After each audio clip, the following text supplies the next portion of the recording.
In this module, we'll compare Indigenous knowledge and scientific knowledge, exploring how they are generated, shared, and stored. We'll also examine briefly some issues surrounding the appropriation of Indigenous knowledge and describe some attempts to safeguard Indigenous knowledge. There is a danger in defining Indigenous knowledge too rigidly when comparing it with global science. Indigenous knowledge, like Indigenous people, is diverse, and many definitions might be too narrow. Rather than start with a definition which we then later discard, it might be better to consider how Indigenous knowledge and science are similar. Both Indigenous knowledge and science are born of abstract thought and ideas about causation. They are both based on observations of the natural and physical world. They are not static, but continually evolving, undergoing modification when evidence that doesn't fit the model appears. Both are intellectual and practical pursuits. We think intellectually about the world around us with the aim of gaining an understanding that will have some practical application to make our lives better. In each case, human values modify knowledge, both its pursuit, understanding, and application. Our values inform our concerns and our approach to them. Our values also color our understanding of the world around us and influence how we choose to apply knowledge. Both are contextual, so time and place specific. Although scientific knowledge's quest for universal truths may try to downplay this aspect. Consider this cartoon from PhD Comics. The researcher, in this case a graduate student, is conducting research and finding conclusions that are particular to a specific set of circumstances. With research about natural resources, for example, one has to consider the results within the context of time and place and the surrounding environmental conditions. An experiment of seeding with early cereal species in a restoration project might yield a higher rate of native ground cover than using a late cereal species. Important modifiers of the results might include the time of year that the seeding occurred. The type of year it was it year 3 of a 5-year drought, or was it in the middle of an exceptionally wet period? Were the seedlings watered? Was there precipitation falling at the right time to help with germination? What were soil conditions like? Was the ground compact, resulting in poor water and seed infiltration and high rates of erosion, or was it prepared as an optimal seed bed before seeding occurred? Was the surrounding seed bank of late cereal or non-native seeds extremely high compared to the average? What is the average? Were conditions right for seed dispersal? Did the study occur in a plant community type that is prone to invasive species, or one with such harsh climatic conditions that non-native invasive species are not a particular problem? Were the early and late cereal species native or non-native? Were they adapted to the local climate? Were they predated upon by granivores? Did the timing of seeding play a role in this? So in other words, were they seeded when migratory granivorous birds were migrating through the area? Or if in a 3-year of a wet year period, when rodent granivores were particularly abundant? All of these factors might be reported in a peer-reviewed journal publication, but that is not usually what will be disseminated to the public. The public has a short attention span, and the mainstream public favors universal truths. They want to know something like seeding with early cereal species speeds up restoration efforts. They don't want to know the fine print of when or why or how this approach may or may not work over a more conventional approach of using late cereal species. The notion that there is one right answer rather than truths which are context dependent is promoted in the mainstream educational system. Facts are presented this way in lectures, and in these lectures too. While on exams, there's typically only one right answer to a question. Perhaps not surprisingly, educational research indicates that Native Americans tend to have a harder time with multiple choice and true-false questions than their mainstream counterparts. They're hesitant to answer when the context of the situation is lacking, as it generally is with those types of questions. According to Smith and Shade in Cultural Responsive Teaching Strategies for Native American Students, published in 1997, it's been stated that Indians tend to learn more holistically, are more intuitive in feeling, and deal much better with concrete information and experiences. Often test questions are very particularistic, theoretical, and analytical, and this leads many American Indian students to view them as absurd and meaningless. Feelings and intuition, highly prized in the Native community, when used, can lead to incorrect responses. Most anthropologists view Indigenous knowledge and scientific knowledge as comparable. According to Paul Silito, published in 2007, all cultures accumulate and interpret knowledge rationally according to their value codes, although until we appreciate these later, it may seem otherwise. Although Indigenous knowledge is as diverse as the Indigenous cultures that it stems from, it can also be very helpful to explore some ways in which most Indigenous knowledge systems differ from scientific knowledge. Keeping in mind the great diversity of cultures and epistemologies, we'll next consider some general ways in which scientific knowledge and Indigenous knowledge tend to differ. In Indigenous Peoples and the Collaborative Stewardship of Nature, Ross et al. On page 33 note that regarding Indigenous and scientific knowledge, differences lie primarily on the level of cultural ideals and methodological prescriptions. Scientists privilege impersonal and decontextualized knowledge, for example, in a way that Indigenous peoples generally do not. They strive to follow a method that seeks to eliminate observer bias and the peculiarity of context in a way, again, that Indigenous people usually do not. The authors contrast this with Indigenous knowledge, which is, quote unquote, intricately bound to particular communities and places, as well as to whole ways of life. Such knowledge is often learned through informal trial and error processes, and thus comes from direct personal experiences. Indigenous knowledge has also been described as intimate, while scientific knowledge can be thought of as abstract. Scientific knowledge values abstract knowledge of or about that is context-free, value-free, and applicable in a number of different situations. Notice the inherent irony in valuing value-free knowledge. Scientific knowledge also differentiates between knowledge of and knowledge about with knowledge how. Scientific knowledge might describe knowledge of and knowledge about as more pure forms of knowledge. These are context-free proofs and facts. Knowledge how is applied knowledge.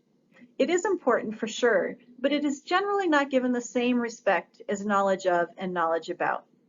For example, consider the difference in stature between a technical college or a graduate of a technical college and a four-year research institute or a graduate thereof. Is one granted more prestige in our society? What about somebody who graduates with a research-based PhD? I think you can find a similar bias between a land-grant institution like Colorado State University, which has as part of its mission the goal of providing practical and useful information, so knowledge how, for the general public, and compare that with a private institution like CU Boulder, that does not engage in outreach and extension as part of its formal mission, but focuses more wholly on research. We describe scientists as living in ivory towers, above the lot of the rest of us, and pondering ideas so far removed from context that they aren't practical anymore. There's also a divide between the hard sciences, such as math, physics, and chemistry, that can arrive at truths that are mathematically expressed, completely free of context, and completely free of humans, and are therefore seen as a purer form of knowledge in comparison with the soft sciences, such as ecology, in which context is clearly important. In contrast, Indigenous knowledge can be described as knowledge of how to do something. That's not to say that what works in one situation might not be applied to a different situation, but the context is an important component that is not separated from the knowledge itself. The knowledge itself is often encoded in the context, for example, with knowledge that is bound in stories or other performances. The context is not lost, it's meticulously preserved and celebrated.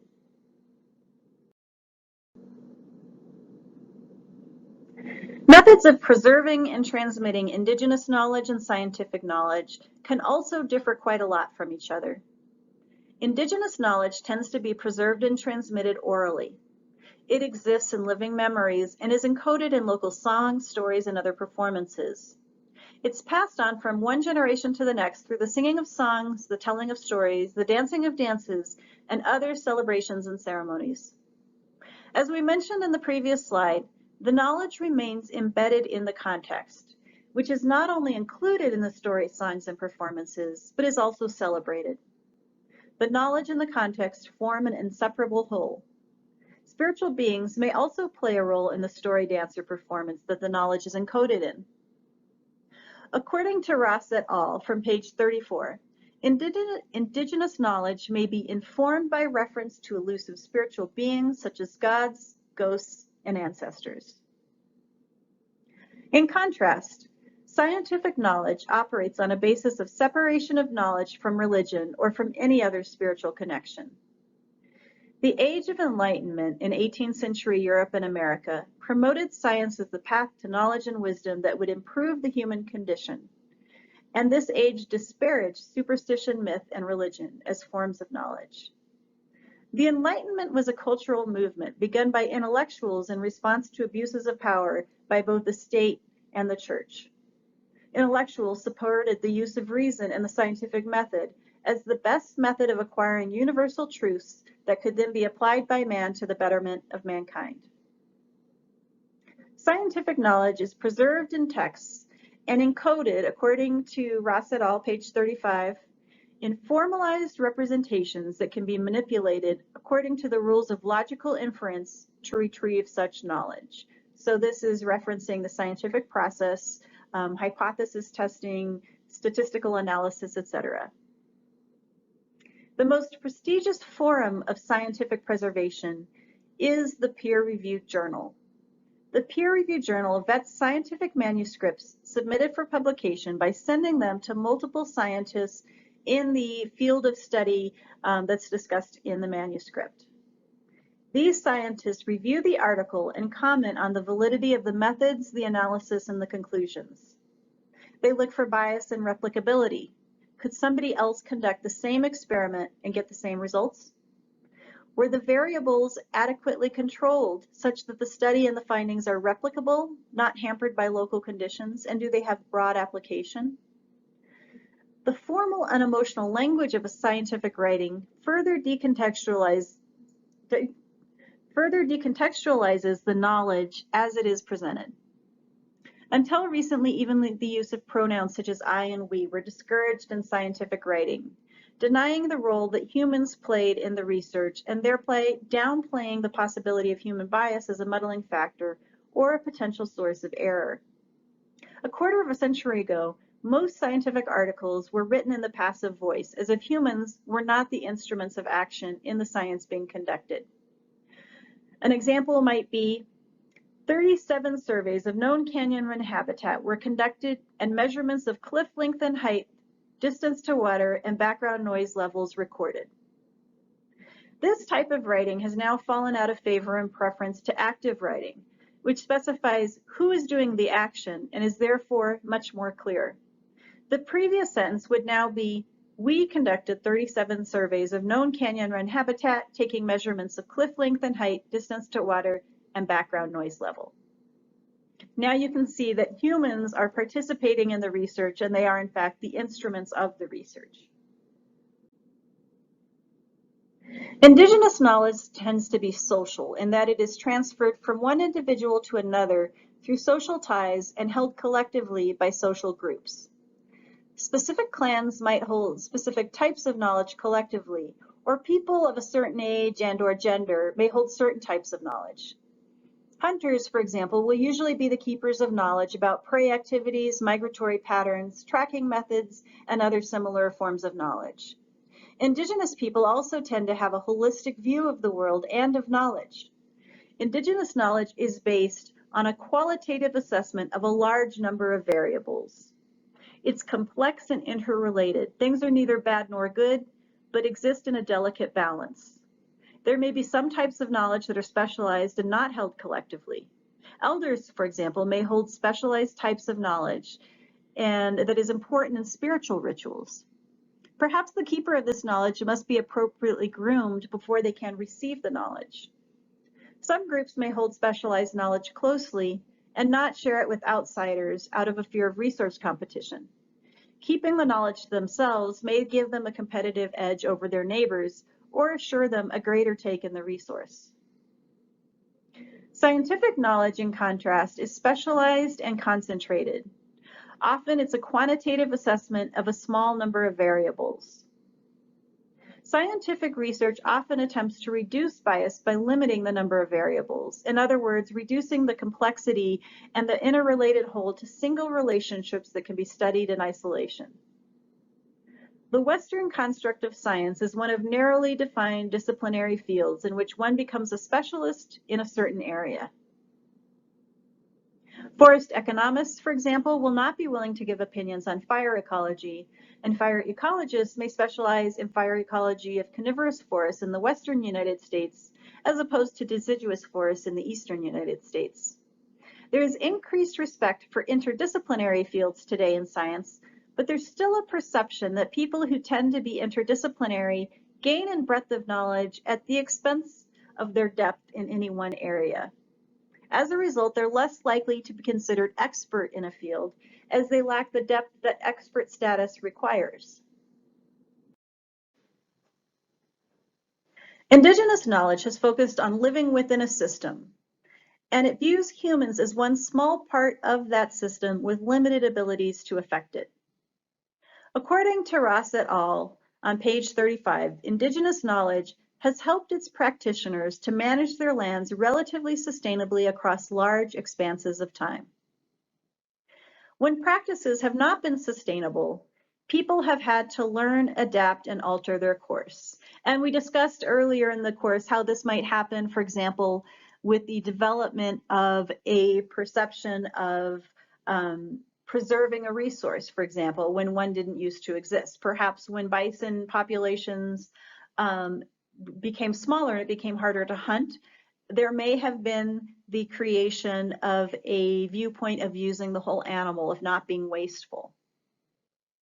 The ramifications of not changing in the face of resource depletion would be unpleasant, to say the least, especially for communities who are living directly off the land and who have little in the way of stockpiling. In some cases, population reduction, human population reduction, in the form of birth control and perhaps even infanticide, was an alternative to a change in management. So for example, if an indigenous population noticed that their primary prey numbers were declining in number, rather than trying to stretch a smaller number of animals out across the same population, they might instead decide to try and reduce the human population. At any rate, balance, whether of the human population or its extraction activities relative to nature's ability to recover and produce, are important to the worldview of indigenous peoples and the starting point of their knowledge accumulation. The mainstream culture, on the other hand, views nature as something to be controlled, harnessed, and manipulated. And mainstream cultures tend to value knowledge that allows people to control, harness, and manipulate resources. While Native Americans see themselves as a part of nature, common mainstream values view nature as something separate from humans and there for human consumption. Native Americans may also see nature as for human consumption, but again, the difference is they see themselves as part of nature, whereas the mainstream view is one of humans being separate from nature. For mainstream values, efficiency in exploiting the greatest possible amount of natural resources is valued by mainstream society. And this is often the approach that's taken if a resource becomes limiting. How can we be more effective and efficient? Ross et al. Note that scientific knowledge has led to an unprecedented control over and even exploitation and degradation of the planet. Indigenous knowledge and scientific knowledge also operate on different scales. Indigenous knowledge is experiential knowledge about specific areas, and so it is of a limited area. It doesn't search for generalizable truths that are applicable across many different situations, but for truths that are applicable to a specific place, time, and people. Scientific knowledge, on the other hand, is focused on generalizable truths that might be applied to a host of different situations. Indigenous knowledge might be considered larger in scale in that it does encompass ideas about the visible and tangible life here on Earth, as well as the spiritual world, while scientific knowledge is limited to the tangible world. So in that sense of scale, the Indigenous knowledge might be considered larger. Practitioners of Indigenous knowledge and of scientific knowledge experience distrust of one another. Those who subscribe to scientific knowledge may consider Indigenous knowledge to be superstition and myth, and therefore untrustworthy and not able to represent the world accurately. Likewise, practitioners of Indigenous knowledge may feel that humanity is gone from scientific knowledge, that it's too generalizable to take into account the local situation, and that it's manipulated by those in power to serve their needs and disenfranchise the rest. Both scientific knowledge and Indigenous knowledge are directed by societal values and objectives. While science is portrayed as being objective and value-free, it cannot be. It stems from humans who view the world through their cultural lenses that are imbued with values and objectives. In fact, the very questions scientists choose to ask stem from their values, which might also influence their interpretation of results. Science is culturally relative, despite attempts to downplay this. In scientific writings, we still see that accidental discoveries are downplayed, and the personal reasons for pursuit of a particular field of study are usually not disclosed. Finally, like scientific knowledge, Indigenous knowledge is creative and flexible. It may be, as Ross et al. Describe it on page 39, objective, detailed, rigorously grounded, and coherent. And it results in conscious and nuanced speculations about what is known. And like scientific knowledge, Indigenous knowledge is born out of inductive and deductive thought and hypothesis building. Too often, when knowledges differ, one is considered right and the other wrong. This might be particularly true of mainstream populations encountering differing alternative sources of knowledge. This might stem in part from an educational system that emphasizes the right answer, not a right answer. But if we try to honestly acknowledge the role that values and culture play in the generation and interpretation of knowledge, we might find that differing knowledges can both be right, depending on your worldview. According to Paul Silito in 2007, it's not a case of one being right and the other wrong, as some scientists might contend, but of radically different worldviews and epistemologies. When debating the appropriate application of knowledge to a specific situation, we should remind ourselves that individual views will likely not be uniform. In other words, not everyone who subscribes to scientific knowledge will agree on the knowledge, the interpretation of facts, the findings of a study, or how those findings should be applied to real-world situations. Likewise, there will also be disagreement among Indigenous knowledge holders about the interpretation and application of Indigenous knowledge. I think there's a danger in mainstream societies of assuming that all members of an Indigenous cultural group will hold the same perspective and feel the same way about a resource issue. When a community or tribe does not speak with one mind about an issue, it's sometimes taken as a sign that their perspectives are less valuable and therefore not worthy of consideration, or that their culture is weakening and so their points of view are no longer relevant and they can be ignored. And yet, we don't expect everyone of our own cultural group to agree on everything. We accept that there are different perspectives and points of view and work within those differences to try and arrive at a common understanding. In global scale cultures, scientific knowledge remains the language of power. Local people find they need to represent themselves in this language of power in order to be recognized as a legitimate interest in public discourse. People who can debate in the language of power determine what is serious and what issues will get attention and discussion. The results of a discussion over the best course of action usually favor the person whose knowledge was perceived as being the most sound or true. In other words, in many debates, the best science wins. This is not just true of Indigenous communities, but of local communities as a whole. One way local communities have dealt with this is to adopt the scientific method to generate scientific knowledge, not necessarily because they feel their own local knowledge is lacking or inaccurate, but because they feel confident in it, but realize that they need to present it in the language of power, the language of scientific knowledge, for others to take it seriously.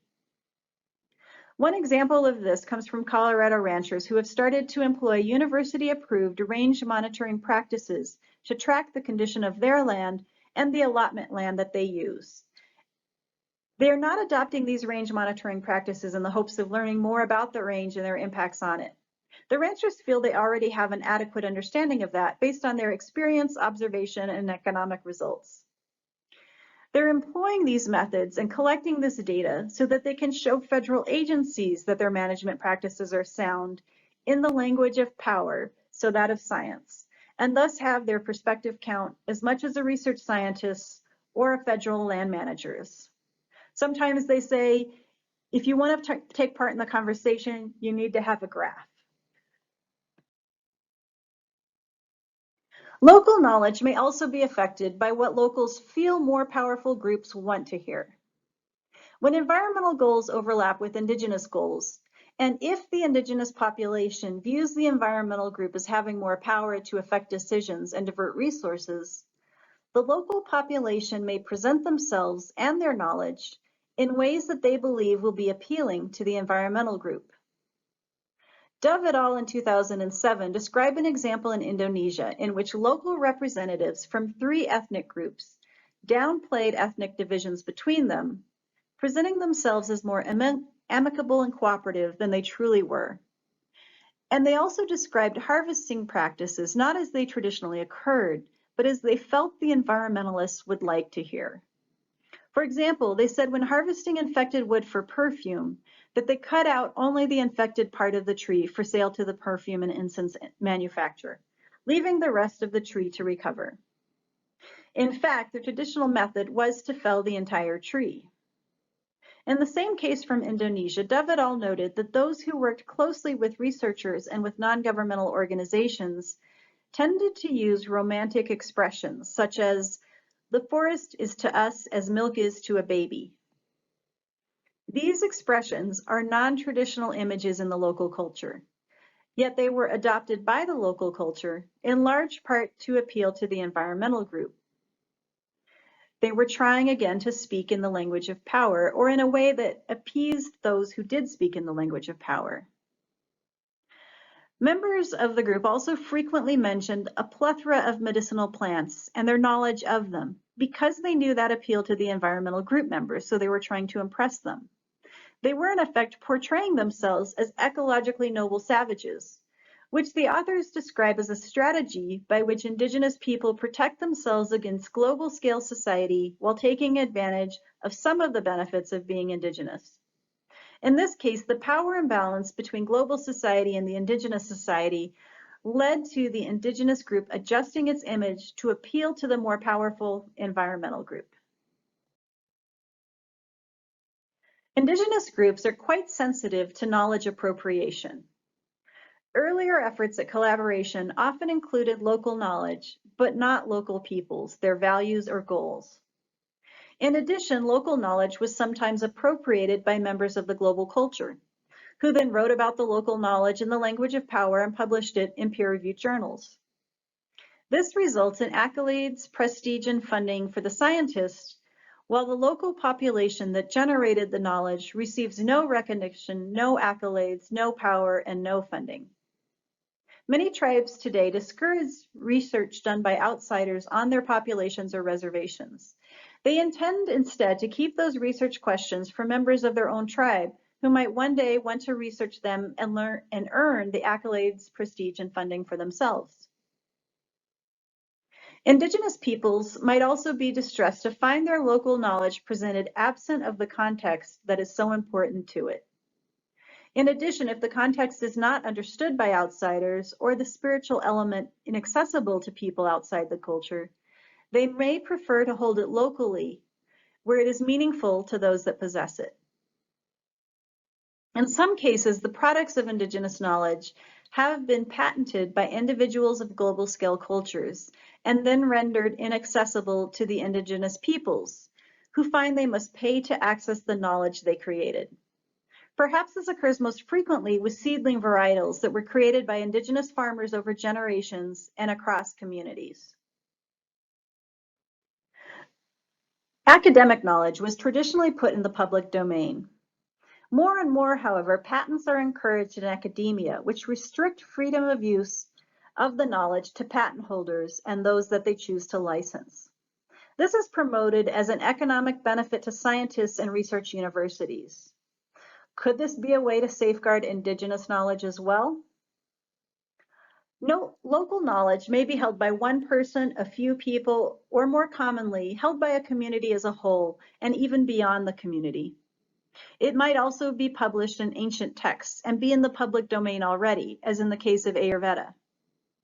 The motive for producing knowledge in indigenous communities, as with academia, is not commercial. Indigenous knowledge is generated to address health needs and improve livelihoods. Academic knowledge is generated for prestige, peer recognition, and career advancement. In both cases, the reward is for advancing knowledge, not financial incentives or privatization of knowledge. Both, for the most part, keep knowledge in the public domain, although indigenous knowledge holders may keep knowledge secret for a variety of reasons, as may scientists. The goal of the patent system, as described by Charles Clift in his 2007 chapter, Is Intellectual Property Protection a Good Idea?, is to overcome a market failure which may cause private firms or individuals to invest too little in research and development, and to provide an incentive for invention and innovation in the interests of the wider society.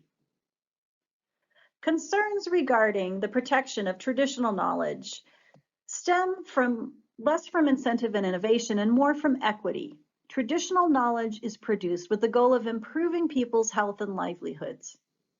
Financial incentives and privatization of knowledge are not usually goals of traditional knowledge production, although in some cases, traditional knowledge may be kept secret for religious reasons or for reasons of competition. Some argue that indigenous knowledge should be remunerated because it is developed with the goal of improving people's lives. At the very least, it should not be subject to patents that prevent populations from accessing it, particularly those responsible for its creation, as this defeats the very reason for the knowledge creation. So the issue in indigenous communities is not about incentives and innovation, but about equity. Again, according to Clift, the argument used is that where knowledge developed for communities' own purposes generates value for the wider world, then communities should be compensated appropriately for their part in creating this knowledge. This is an argument about fairness or equity, not about incentives for invention and creation. Intellectual property rights applied in this case might not be appropriate. They might raise the cost for the rest of the world, which doesn't help to alleviate poverty. There have been other global efforts to safeguard the indigenous knowledge generated and held by local communities. One example is Article 8J of the Convention on Biological Diversity that was presented in the 1992 Earth Summit in Rio, which states, each contracting party shall, subject to its national legislation, respect, preserve, and maintain knowledge, innovations, and practices of indigenous and local communities embodying traditional lifestyles relevant for the conservation and sustainable use of biological diversity, and promote their wider application with the approval and involvement of the holders of such knowledge, innovations, and practices, and encourage the equitable sharing of the benefits arising from the utilization of such knowledge, innovations, and practices.